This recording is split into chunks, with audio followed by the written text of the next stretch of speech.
நீதிமொழிகள் 9ஆம் அதிகாரம்.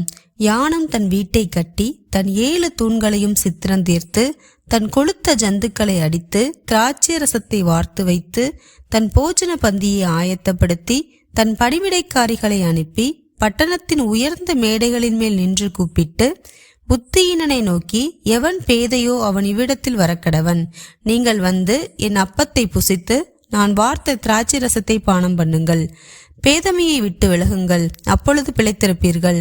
புத்தியின் வழியிலே நடவுங்கள் என்று விளம்புகிறது. பரியாசக்காரனை கண்டிக்கிறவன் லட்சியடைகிறான், துன்மார்க்கனை கண்டிக்கிறவன் தன்னை கரைப்படுத்திக் கொள்கிறான். பரியாசக்காரனை கடிந்து கொள்ளாதே, அவன் உன்னை பகைப்பான். ஞானம் உள்ளவனை கடிந்து கொள், அவன் உன்னை நேசிப்பான். ஞானம் உள்ளவனுக்கு போதகம் பண்ணு, அவன் ஞானத்தில் தேறுவான். நீதிமானுக்கு உபதேசம் பண்ணு, அவன் அறிவில் விருத்தி அடைவான். கர்த்தருக்கு பயப்படுதலே ஞானத்தின் ஆரம்பம். பரிசுத்தரின் அறிவே அறிவு.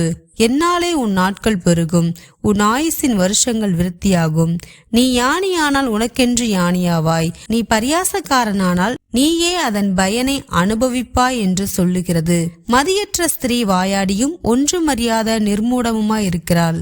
அவள் தன் வீட்டு வாசற்படியிலும் பட்டணத்தின் மேடைகளிலும் ஆசனம் போட்டு உட்கார்ந்து தங்கள் வழிகளை நோக்கி நேரே போகும் வழிபோக்கனை பார்த்து, எவன் பேதையோ அவன் இவ்விடத்தில் வரக்கடவன் என்றும், மதியீனனை நோக்கி திருட்டு தண்ணீர் தித்திக்கும், அந்தரங்கத்தில் புசிக்கும் அப்பம் இன்பமாயிருக்கும் என்று சொல்லி கூப்பிடுகிறாள். ஆயினும் மரித்தவர்கள் அவ்விடத்தில் உண்டென்றும் அவளுடைய விருந்தாளிகள் நரக பாதாளங்களில் கிடக்கிறார்கள் என்றும் அவன் அறியான்.